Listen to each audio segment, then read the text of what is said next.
What's going on, everyone? Wesley Shoemaker, joined by Aaron Parker, back with you on another episode of the BlueGoldSports.com podcast.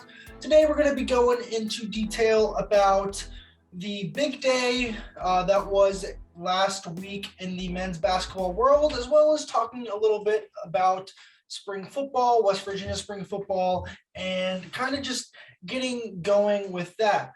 Aaron, happy Wednesday. How are you doing today? I'm good. How about yourself, Wes? I'm pretty good. It's a nice day out, weather cleared up, so good day to be outside for sure. Let's start here. West Virginia got killed by Kansas. Nothing really to talk about there. But then in the next week, we saw a lot of program changing moves that happened. You saw two starters and Jalen Bridges, the hometown kid, and Isaiah Cottrell leave. And so just start with me there, Aaron. What do you think is your assessment of what this means going forward and just to what you thought of those two guys leaving? Well, my thoughts are it's tough times right now for WVU basketball. I don't think the program's in very good shape. With that being said, we've seen WVU, kind of go down a little bit in basketball, and it seemed like it would be a multi-year rebuild, and Hugs turned it around. So, that could happen with this team. The hometown kid leaving, if you would have told me that midway through the season, I would have told you you're crazy. But towards the end of the season, I heard some things, and I knew not to rule it off. And then Cottrell, he had a bad year. Showed some signs towards the end of the season of life, but it takes a long time to recover from an Achilles injury. And I don't know. It's going to be a big year as far as the transfer portal goes. I mean, it's the biggest it's ever been, and Hugs is going to have to give it another try. And he's going to have to do a whole heck of a lot better than what he did last year. Yeah, going to JB first. First off, I'll say this about both of them. I wish them both the best. I think they both deserve a shot and they both deserve an opportunity to prove themselves. I think Jalen has proved himself at this level more than Isaiah, obviously, but I do think Isaiah is very talented and will be productive where he goes just because of his size and his skill set. With that being said, Jalen last year, after that TCU game where he scored over 20 points, I think kind of just willed West Virginia to a victory. He said this means more to him because he grew up watching West Virginia basketball and he wants to do it for the state. And I just feel, although things change, there's a loyalty that lies within you if you're from this state and if you put on the gold and blue, and if you see it with Dante Stills right now. He came back for his last year, and Neal said in his press conference, he said, one of the reasons I think Dante wanted to come back is because he was disappointed and wants to represent the state. So I just feel like Jalen said he wanted to represent the state, and then now he's obviously out the door. Jalen kind of caught me a little off guard. I just feel like it was his team next year if he wanted it. Obviously, Taz is gone. Sean might be gone. We don't know on his status coming back yet. But this was going to be Jalen's team. He started every single game this year. He started every single game from the midway point on after Oscar left last season. And I just feel that if he wanted it to be his team, it was going to be his. So there's probably something that we just don't know about that was the reason for Jalen leaving. Now, as for Isaiah. Isaiah, I think, was a little bit tired of hearing all the BS and all the words out of fans' mouth, and I think that he struggled, and I think a change of scenery for a guy like him will be good. I think him being able to shoot, and then if you can find someone that can – I think he's a 4, and if he can go play the 4, he'll be really successful, and he can play at the next level possibly. Yeah, I agree with that. My thing with Jalen – JB was my guy throughout the season. He was my pick to break out in every game. But every game I picked him to go out and score double digits. My thing with JB was, he's 6'8", 6'7". He's got a shot. He's proven that he can shoot the ball. His thing is he doesn't take anybody off the dribble. And I'm not saying he can't. Maybe a change of scenery is good for that, but this was the year where he was supposed to step up. And I knew at the beginning of the season, it's like, okay, he's not really taking guys off the dribble, which that didn't surprise me because he did a lot of shooting from beyond the arc in the year before. But I thought somewhere along the line he would, start being more aggressive, start attacking the basket, go left, get around people. And he did not do that this year. But I think the talent's there, and maybe a change of scenery is good for him. But like you said, it's more shocking when the hometown kid does that. And Cottrell, yeah. I think Cottrell should go somewhere like, I don't know, mid-major or upper mid-major, like a proven mid-major school. What I've been seeing though, he's been getting Power 5 looks, and so is Yeah, JB. and JB, I feel like JB, everything I see is like Michigan State, Pitt, Loyola, Chicago. I think he'd fit well at Loyola, Chicago, or under Izzo at Michigan State. Cottrell, I don't know, maybe. Imagine having those two college coaches, Bob Huggins and Tom Izzo. Yeah. I feel like Yeah, well, that's what Aaron Harris did. Aaron Harris transferred from West Virginia, and he had a great career at Michigan State in the back end of his college career. Going back to, you said how this was supposed to be JB's year. I remember it was last summer and into the fall. He kept putting on social media, league year, league year, league year. Like, this is his time to break out and he can do something and get on NBA scouts' radar. He didn't do that. And maybe that's the reason why. Maybe his struggles were, okay, I want to get out of Morgantown because I'm not fitting in here like I need to if I want to take that next step. And obviously, if your goal is to go play in the NBA, I think Huggins' system is not for NBA guys. I think it's for guys who I agree with that. do things that the NBA doesn't prioritize, such as defense and rebounding. Obviously, if you're a big man, that's one thing, but the NBA is now a scoring league, and Huggins' philosophy isn't about scoring the ball at an elite clip.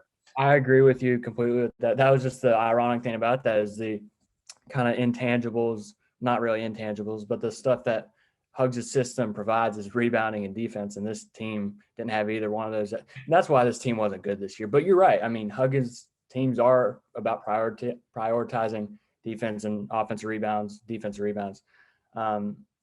You get a guy like Deuce McBride that made the NBA, and Javon Carter, who kind of like worked his way. But you're right. I mean, it's not a system fit for NBA players. My thing with Jalen, have those guys that are super talented like Deuce and like Javon. Deuce was a crazy talent, and Javon was good enough, and he worked, and he played 4 years with accolades.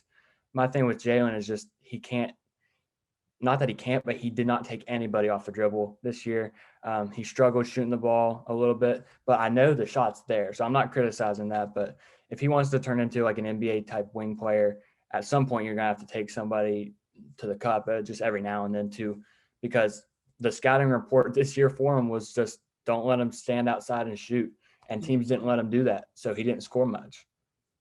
I think Jalen succeeded this year when he had wide open shots, but as you saw, so many guys on this team, what they failed to do was create their own shot. And so if Jalen can learn how to create his own shot a little bit better, he doesn't even have to do it all the time. Last year when he broke out, kind of Deuce McBride and Taz Sherman were facilitating to where he was kind of like open on that left and right wing spot. He had Taz, but Taz couldn't do everything. He didn't have that. And WVU didn't have a true one this year. So, he didn't have anybody facilitating all the time to where guys are swarming on Deuce McBride. So, boom, Jalen's wide open. He didn't have that this year. Going back to moves that were made that day, Kedrian Johnson, he announced he will be using his final year of eligibility coming back to school in Morgantown. Obviously, no word from Sean McNeil yet. One thing that kind of caught my eye when Keedy announced his return was he used the word loyalty. And I'm not sure if he was calling out JB and Isaiah, or I'm not sure what his goal was there. If he was trying to just kind of be a little sneaky with a play of words there. But I think that idea of loyalty is a big deal. And seeing Keedy come back is a good sign for this West Virginia team, who really doesn't have a ton of experience coming back, and Keedy will provide that. Yeah, I agree. He's going to have to step up and make some more shots. I know that's not exactly his game, but unless the Mountaineers get way better in the portal, he's going to have to take a big step in his fifth or sixth year in college. As far as using the word loyalty, I don't know if he's trying to call out anybody, and I'm not trying to be controversial here, but it's pretty obvious that loyalty in collegiate sports is just not there anymore. And it's very frustrating if you are a longtime supporter of WVU, because this is the team, this is the state's team. There's no professional teams, as everybody says, but it's true. And then when guys leave left and right, there's just it's different with the scenarios now with NIL and all that.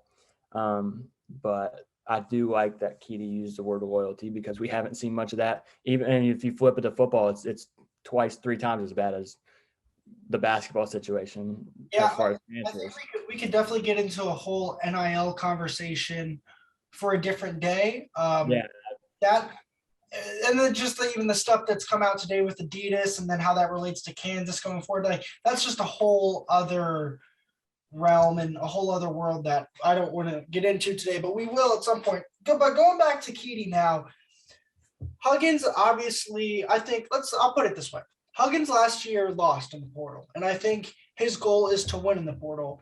Obviously, there are a ton of guys in the portal, but there's also a lot of competition for these guys. But you've already started seeing some of the guys he's looked at reportedly. Guys that can rebound that's a big priority, and just reading different reports about what these coaches are saying. They want to find guys on the inside they can throw it to and that can rebound. They want to find the Derek Culvers of the world, the Oscars of the world. And they're going to search hard until they can find a guy that they want to bring on. So are they going to find that? I hope. I mean, I think they'll find some version of that.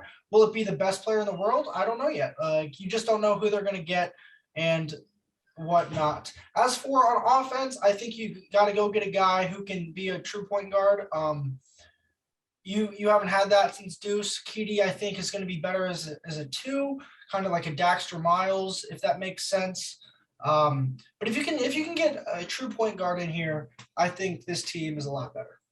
yeah, and to your point on inside guys, I think Hugs needs to really establish, the culture of WVU basketball again. Just like, they're known for rebounding, offensive rebounding. They're gonna, if there's a loose ball, they're gonna dive on the floor.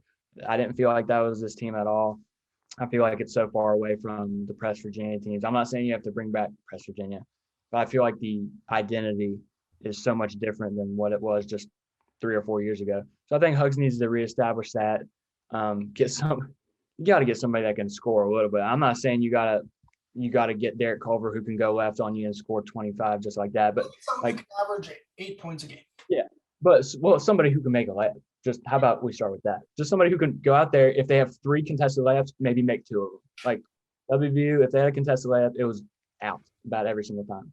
So you got to go 5'9" guard Malik Curry going in there. He seemed to make unless it's Curry. Curry gets a charity stripe. And then point guard. You're right. I think Kobe Johnson's gonna have a good sophomore year. I think he turned it over like 9 times this year, but he had 9 steals too. So like he kind of like canceled that out. But I don't know.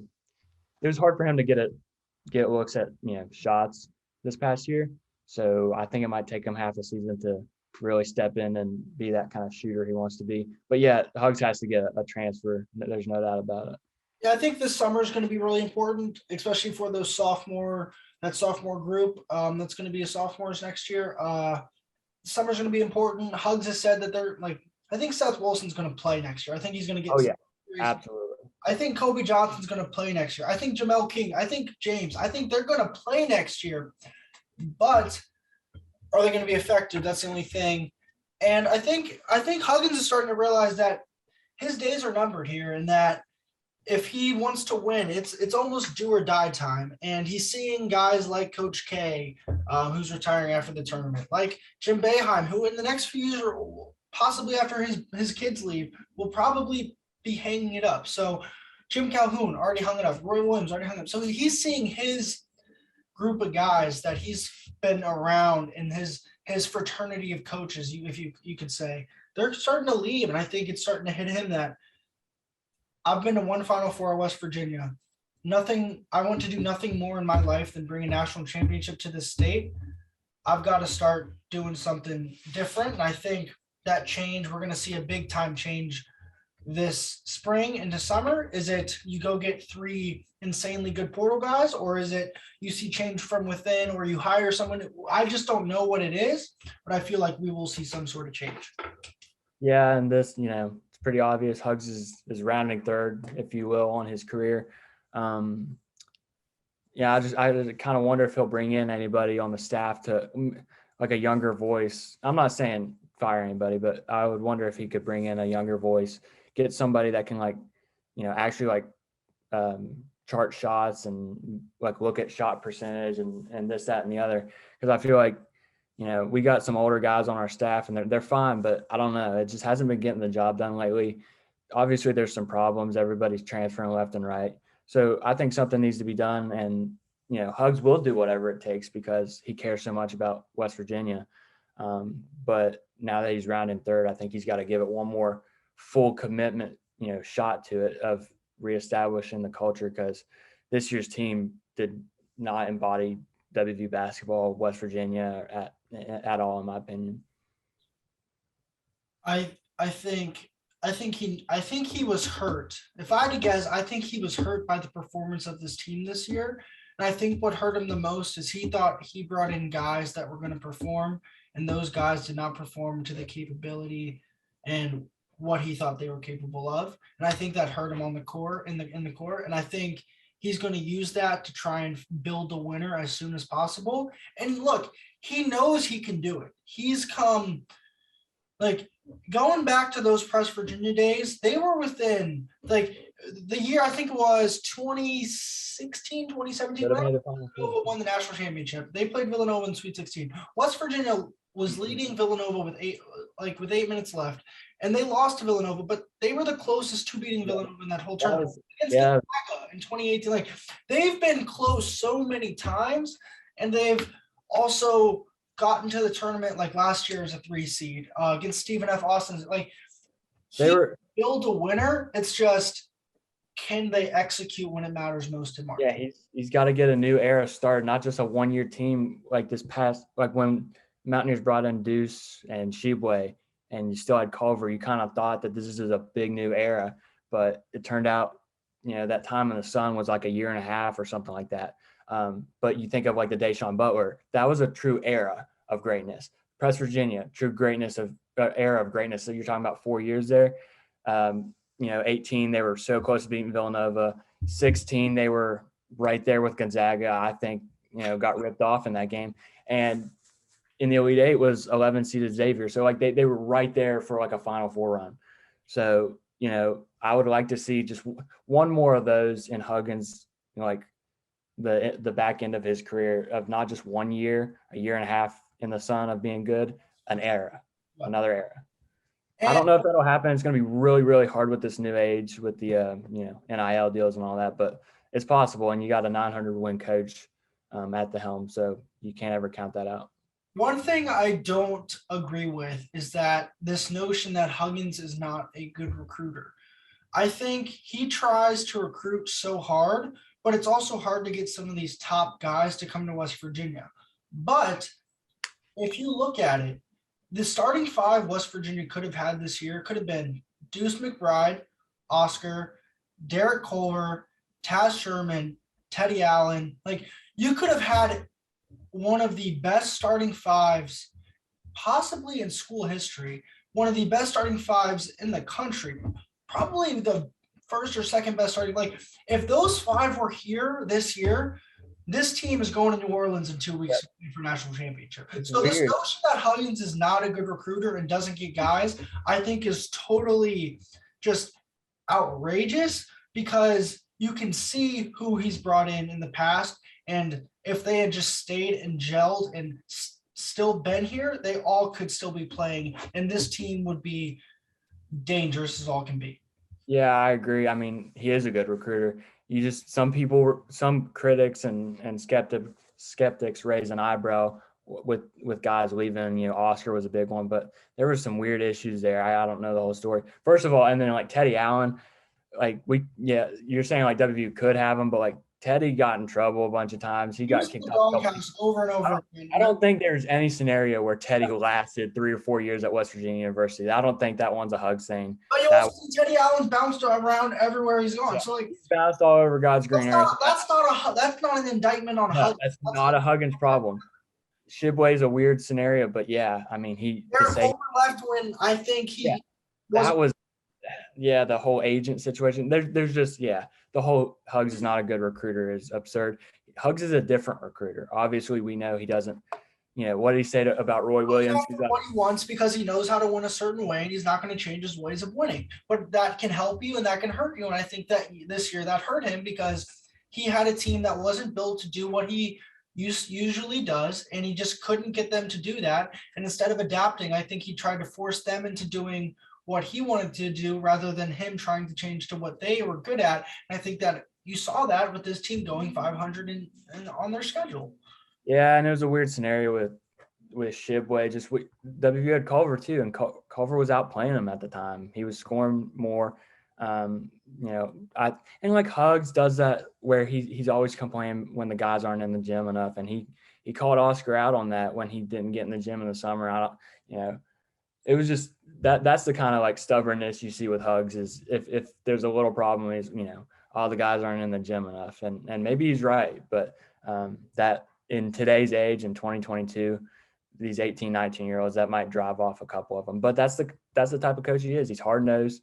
He's going to make you work for it, treadmill mentality, and that not everybody likes that. Let's pivot. I think we've talked enough about basketball here. Season's over, and with that is a new season in spring football. It's safe to say, and I think everyone around West Virginia football, the Big 12, if you know about West Virginia and football in general, this is Neal Brown's biggest year. I think he could really be on the hot seat this season if he doesn't get off to a good start. And with that, we've had a few transfers this spring, including Josh Chandler-Samito, which I think was a huge loss. But I think they're building to come back from that. But going to football, what are you looking forward to besides the quarterback battle? What are you looking forward to the most this spring, Aaron? And you cannot say the quarterback situation. This spring, not just the season. You're talking about like the spring practices. Oh, not the quarterback battle. Well, I want to see with all the transfers, how is the secondary even? Can you even throw out a secondary that can stop Big 12 receivers? In Neal's press conference yesterday, he was asked about, well, I think he said that they're planning on going out and getting 2 more guys in the secondary. So I think don't be surprised when WVU gets a couple guys at the cornerback safety position in the portal. I am interested to see where they will be coming from and what's their track record. Are they good enough? He was also asked about Nick Troy Fortune. He said it didn't change many things. And Neal, he kind of just got to the point. He's like, we're going to focus on the ones that are here. I think he's getting tired of all the people transferring out, but I don't know. And then the linebacker position too. Linebacker position was kind of iffy last year, except for Samito. Chandler Samito, that is. He had a very stable, solid season last year, but guys like Lance Dixon and Jared Bartlett, Neal said Jared Bartlett added a lot of weight. Bartlett's got to be more consistent. He was so good against Virginia Tech, but sometimes he went absent. So just the linebacker play. Hey, go real quick before I get into mine. Linebacker play, Leak Bogba. Not sure everybody's high on him. Everyone's been high on him. Obviously had that D1 experience at Syracuse, then went to community college. I think he's going to make an impact year one, and I think he's going to step into the role of possibly a JCS and fill that middle linebacker role. As for me, I'm looking to see how this offensive line changes. I feel like Graham Harrell's offense, they're going to throw the ball a little bit more, and they're going to spread it out a little bit more, but they're also going to have to run the ball. And I want to see this offensive line not only protect whoever's going to be behind them, but I want to see them be better in the run blocking. I think at times they tried to run it with Letty and they couldn't find gaps. I know Neal said we want to be able to run it against the best of defenses, and we all know that starts with the offensive line. I think they have the guys up there. I think you want to get more depth. Obviously, offensive line depth is never a bad thing, but if they can figure out that offensive line situation, and then they have a plethora of running backs. Like that running back room is deep. They've got guys that can run, and they've got horses in there. If they can use those guys wisely and get fresh legs back there at all times, I think you can kind of create some sort of dynamic offense. But it also matters who's throwing the ball. And a question I'll ask you about quarterbacks, and we'll come back to this question throughout spring until September 1st against Pitt. Who do you think is going to be taking the first snap of the season at Heinz Field against Pitt on Thursday night? I'll ask you this first. Do you think it's one of the three quarterbacks, or do you think it's someone not at the program right now? And if you think it's one of the three quarterbacks, which one would you put your money on right now? I think there's always talks about WVU having interest in guys, but I think it's going to be one of the three in-house. Garrett Green's been here for this is his third year on campus. They like Goose Crowder and then Nico Marchiol. He's his third year on campus, though. Is it his third too? I think it stays in-house with the three guys there. I think September 1 is going to be Nico Marchiol.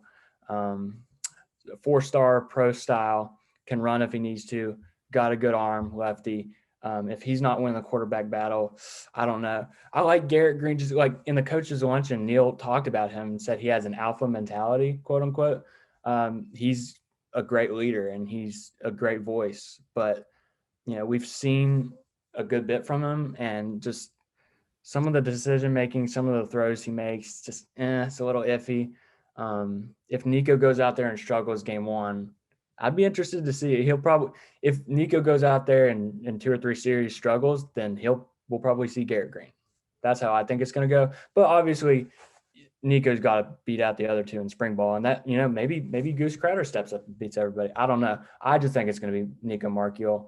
I've seen too many good tapes of him, and I got my belief in him right now. I agree with you. I think it's going to be someone in the program. I don't think it's going to be Nico. I think you've got to, like, Garrett Green has the most playing experience. Goose Crowder, I think, is the most talented plus experience. I looked it up, Aaron. Goose enrolled at WVU in January of 2021. So this is going to be his second season in the program. I just think, from what I've heard from different people around the program off the record, what I've heard is that, like, Goose can throw and he can run. And I'm not sure that Garrett Green can throw as well as they want him to. Obviously, Garrett Green could have taken a step forward. We just don't know. But if I had to pick someone, I think it's going to be Will Goose Crowder starting under center. And does Nico transfer if he doesn't get the starting spot? I don't know. I think that's to be determined. But I think it's going to come down to either Nico or Goose. And I think whoever's not the top two leaves the program before. I agree with that. Yeah, I absolutely agree with that. I've been thinking about that for a while.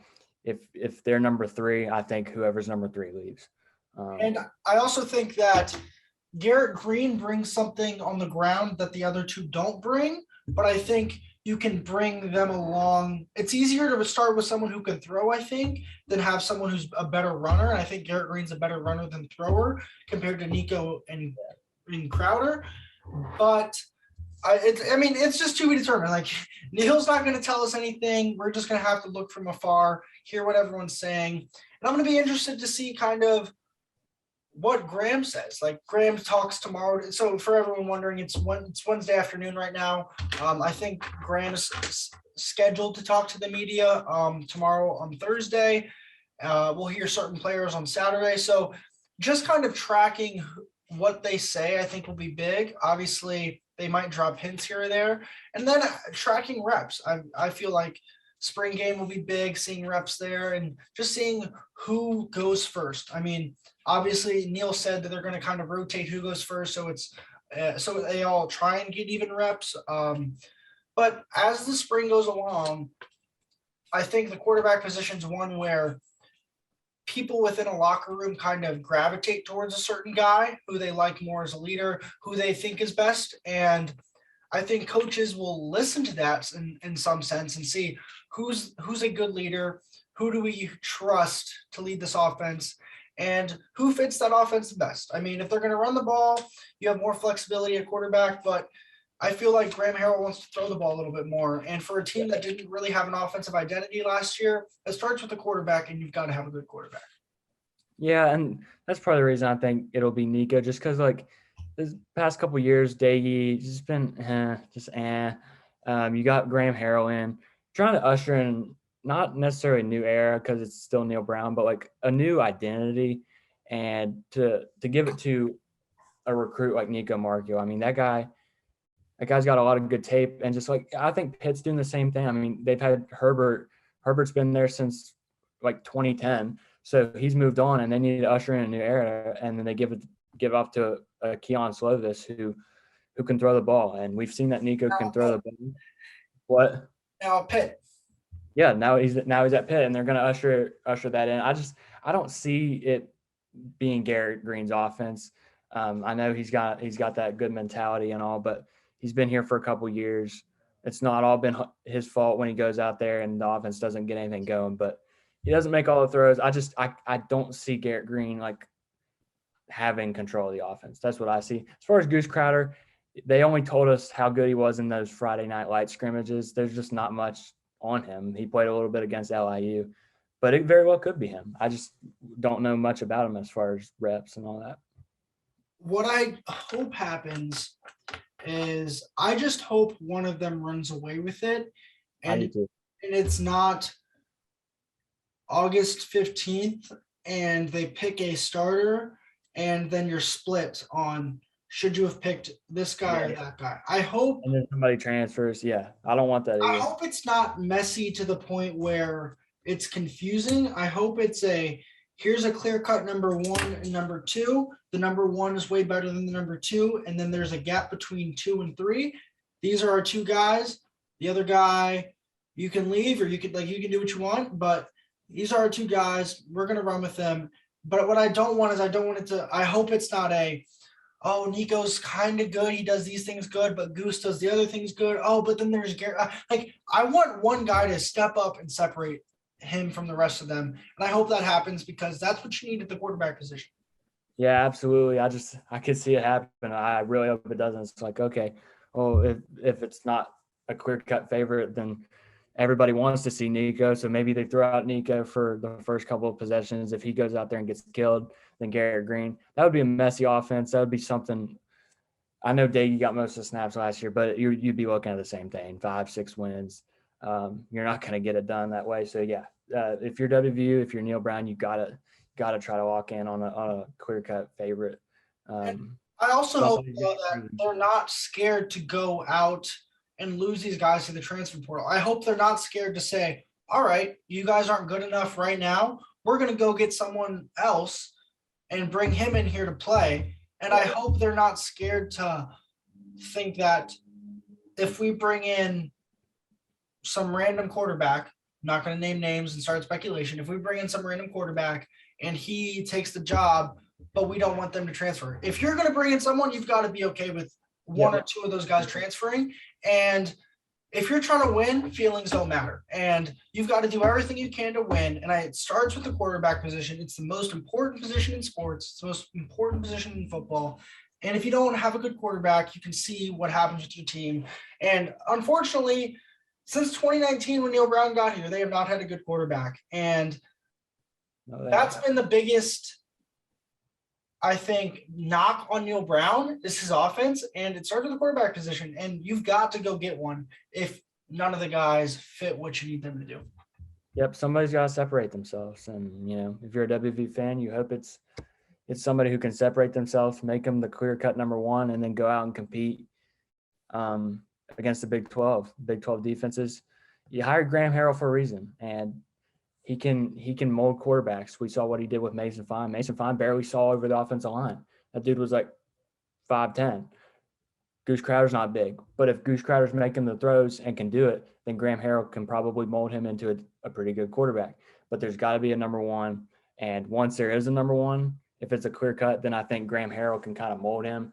And I think it'll be interesting to see, but you can't have that messy stuff again. You got to have a clear cut favorite, and those quarterbacks got to go out and battle because spring practice has just started. And it's, if they don't want somebody to be brought in from the transfer portal out of nowhere, then they got to step up and take the job, you know. These three quarterbacks have the power to either they control their own destiny in a sense. If they go out there, show up, play hard, work hard, and play well this spring, you're getting the ball September 1st. If you struggle at times, if you're inconsistent, if you're not making all the throws, if you're making bad reads, if you're not reading plays correctly, you could be in trouble. And I think this coaching staff is tired of waiting around. I think they know that it's up to them now and that time's ticking on this Neal Brown era, if you want to say. And like it's now or never. Yep, it absolutely is. After a 6-7 season where you go out and score 6 points in a bowl game, it's safe to say his job security is, dependent on this year. I said last year was his year where he's got to do something big. I guess they don't see it the same way, but it also, his buyout is ridiculously large. It's a large sum of money. So it's not as easy just, okay, well, let's fire him. I don't think this university is scared of his buyout. I just think they know what football means to the state. Right now, I don't think they are either. But they want to win, and if that means they go out after this season and have to go get a new coach, so be it. But Neal Brown, right. I'm a believer in Neal Brown. I think this defense has proven that they can. Like he said when he got here, he started this thing with a defense because, as we saw with Dana, you can have his best offense in the world, but if you can't stop anybody, you're going to get beat. So I do like starting with the defense, but there's enough waiting around where this offense has to get it together and click. I want to see a good quarterback. Like you said, there hasn't been a good quarterback in the Neal Brown era. Time's ticking. I don't think the university's worried about buying out anymore. I think they absolutely didn't want to do that last year. But this is another season. If you go out and get beat at Pitt and at Virginia Tech, you're done. You're done. You've lost this whole fan base if you do that. And that's why this year's so important, because you got two great opportunities there. Unfortunately, that makes for a really hard schedule at VT, at Pitt, and then boom, Big 12 schedule. And then you get Townsend. That's your one easy game. So Neal's got a lot to prove. And it's just going to be exciting if there's that clear-cut number one quarterback, because Jarrett Doege was pretty mediocre and Austin Kendall was pretty mediocre. So I'm interested to see if Harrell and Neal can make a good offense, because the defense keeps losing guys on the secondary. At some point, you're going to have to outscore your opponent. I keep saying that by October 1st, we will know Neal Brown's future with West Virginia, because think about it. They got Pitt to open. Then I think it's Kansas at home. Then it's Towson at home, Virginia Tech on the road, Texas on the road. Those, like, if you go 2-3 over that stretch and your 2 wins are Kansas and Towson, you're probably done. If you go 3-2 and you split with Virginia Tech and Pitt and lose on the road at Texas, all right. And if you go 4-1, like, then this team's probably in the top 25. But I think Pitt is a bigger game than Virginia Tech. I think just because you beat Virginia Tech last year and Virginia Tech has a new coach compared to Pitt, who just won the ACC. And it's Pitt. You haven't played in a decade. It's a more storied rivalry. It's week one on that game's going to be on national television for the whole country to see. And there's going to be a new quarterback rolling out there for West Virginia, and they've got to have trust in that guy. And I think Neal knows that, and I think the pressure's on him, and I think he knows that. And I keep saying by October 1st, once Texas dust settles in Austin on that day, like, we're gonna know probably the future of Neal Brown. Yeah, it's a weird situation, but yeah, I think you're right. two crazy games there with the rivalries, and then Texas. I think another little wild card in there is Texas Tech. Texas Tech is kind of on the level of WVU when it comes to Big 12 teams, and WVU's let them beat them around. I mean, WVU has not beat Texas Tech since 2018. Texas Matt Tech Wells won had a better year than West Virginia last year, and they fired their coach. Matt Wells won 6 Big 12 games, 3 against the Mountaineers. Half of his Big 12 wins were against WVU. So yeah, you can't let teams like that just push you around.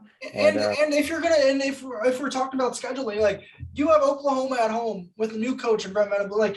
If there's a year to beat Oklahoma, it's this year. You haven't done it since you joined the Big 12. You get them at home, go beat Oklahoma, and then let's talk.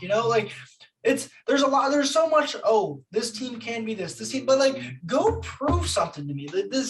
They haven't proved anything. Neal Brown's biggest win is probably beating Virginia Tech at home. Yeah, it absolutely is. That's not that big of a win in the grand scheme of things when you play in the Big 12. Texas last year, that was not a good win. Texas didn't make a bowl game. Iowa State is another one. Yeah, it's okay, that's a good win. But then the year before, you go to Iowa State and you get killed by 40. There's just, I don't know. You need consistency. This team's desperate for it. Go figure something out. Yeah, I agree. And this is the year. I said last year I thought Neal needed to go 8-4 last year. I was obviously wrong in my prediction, but this year's big time. And it's going to be interesting to see because they can't just rely on WVU got an early win against Virginia Tech. Boom, sold out Milan Puskar Stadium, but they still had a bad year. Can't win one game and be okay, that's a good win, and then go out and get beat by Texas Tech, Virginia Tech, Texas. You were down 24-3 at home against Texas Tech on homecoming weekend. That. Yep. It's just he knows, and I think he knows, and that's what I like. I think he realized that's why they went out and got Graham Harrell. That you had to not only make a hire to give the play call to somebody else, but you got to make a good hire. And them hiring Graham Harrell, I think, is good. And Harrell said in the coach's lunch that he doesn't see any. I'm paraphrasing, of course, but he doesn't see any way why they can't be successful year one. He was asked if it takes a couple of years to kind of get your program going and your offense going. He says, why not be good year one? So they're going to have to be if Neal wants to keep his job. I don't have anything else. You got anything else? I'm good. I've said my piece. So that will do it for today's podcast. If you made it this far, we do appreciate you listening. I am Wesley Shoemaker, joined by Aaron Parker. This is the BlueGoldSports.com podcast.